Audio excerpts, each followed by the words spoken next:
Hey guys, today's Tuesday, March 24th, 2015. My name's Nick John, and welcome to the Pewter Red Sea.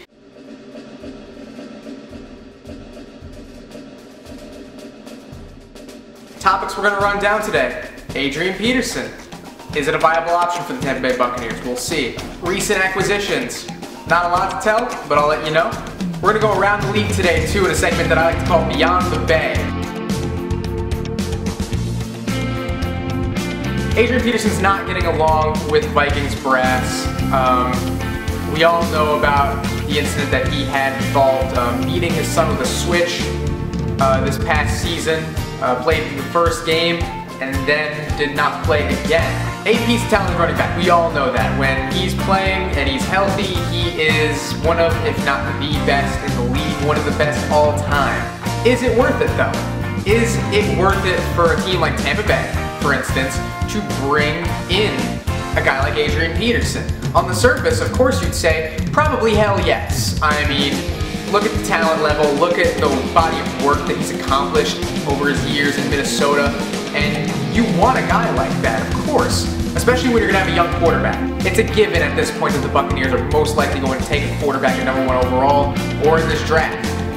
You need to have a running back, a reliable running game to back up that young quarterback, to give him a safety valve. Adrian Peterson would for sure do that for the Buccaneers. The one problem that you're going to have with that is that the Buccaneers already have a stable of running backs. You have Doug Martin, you have Bobby Rainey, you have Charles Sims. That's a lot already on your plate, and I almost forgot Mike James. Mike James is still on the roster too. Those are 4 very talented running backs. It's going to be a little bit different, you know, this off-season, because usually we're talking about, well, at least lately in the past, we've been talking about Doug Martin. We've been talking about how he's going to take the next step. Played a little bit last year. Didn't seem to take that next step. Struggled mightily. Also got injured again.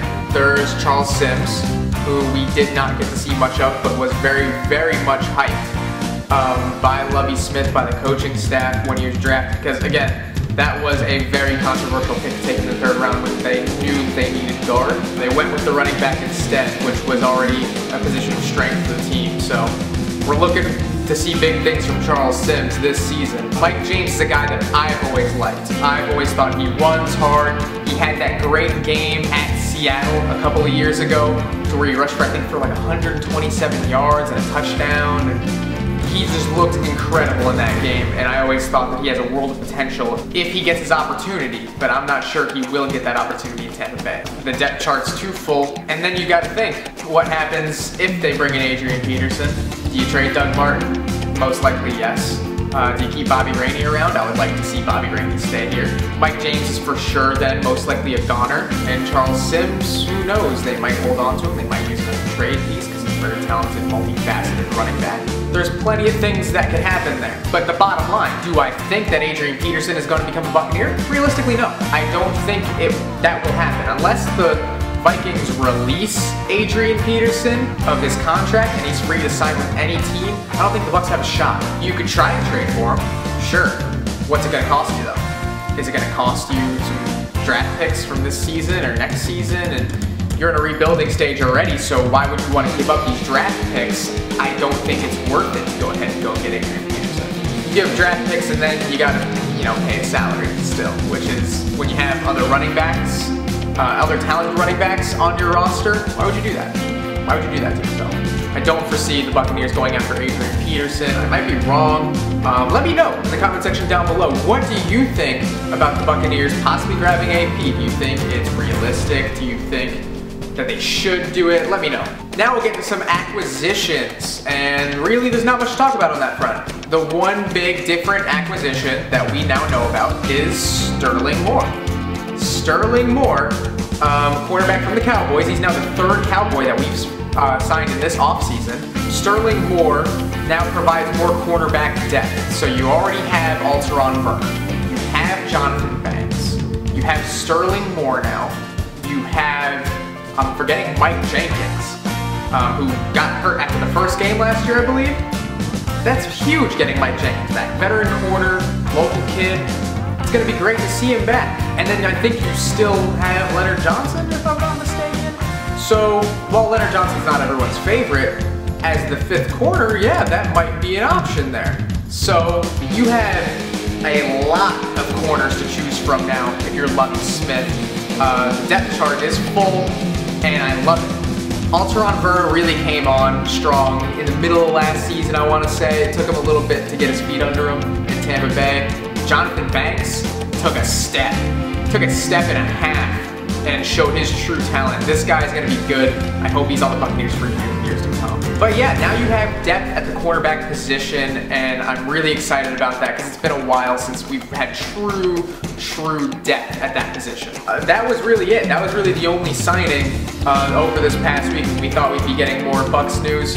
Didn't really get any. So now that we talked about the Bucs, let's quickly just go beyond the Bay and see what's happening around the league. A couple days ago was the first ever NFL Veteran Combine, where guys who are struggling to find a spot on anyone's roster now get to show off their skills in a rookie combine-like setting. And it was pretty interesting to see the results.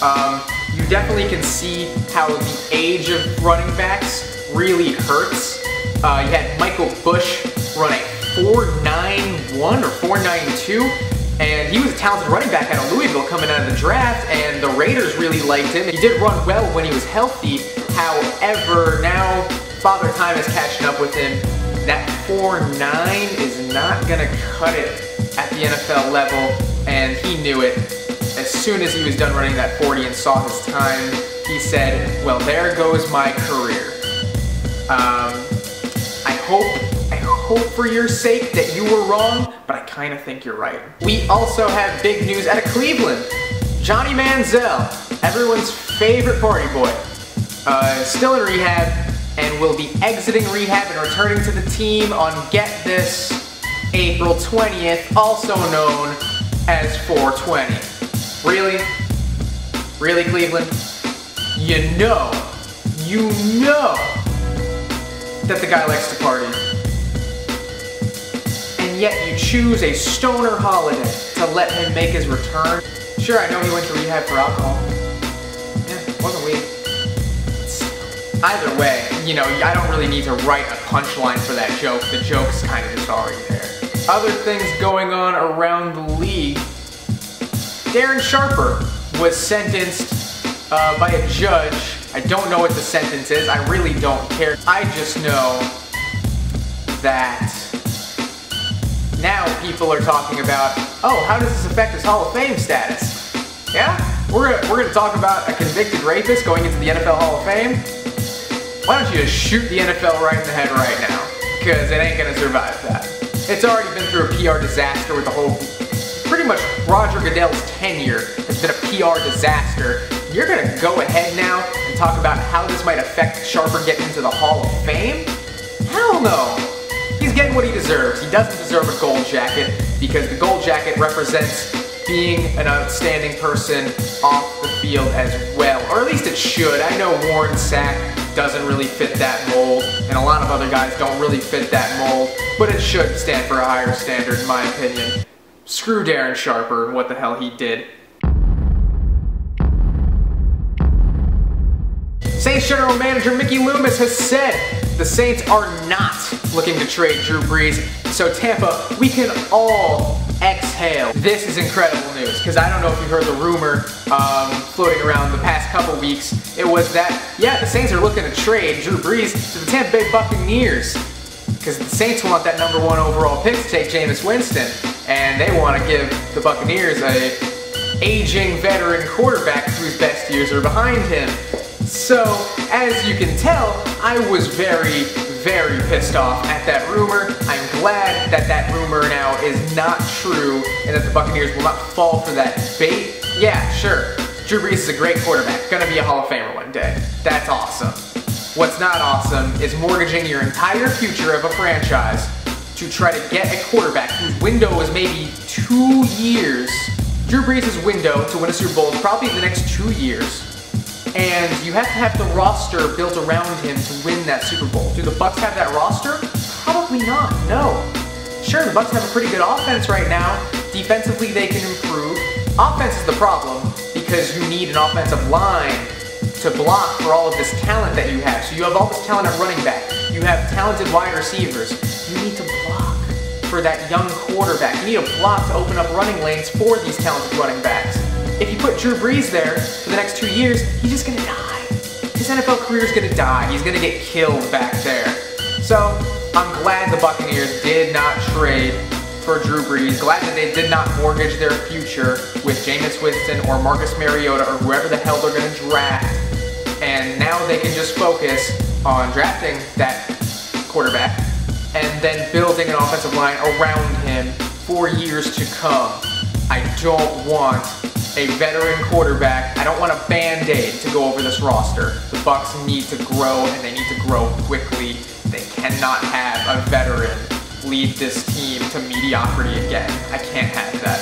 So that's gonna be it for the show today, guys. I hope you liked the video. If you did, give it a thumbs up. Please subscribe to the channel. It's called Pewter Pirates. Leave a comment down below about the Adrian Peterson thing. Leave a comment possibly about Drew Brees and what you think of that. What did you think about the signing of Sterling Moore, too? Leave that comment right there down below to let me know. This has been the Pewter Red Sea. Thank you for watching. My name is Nick, and fire the cannons.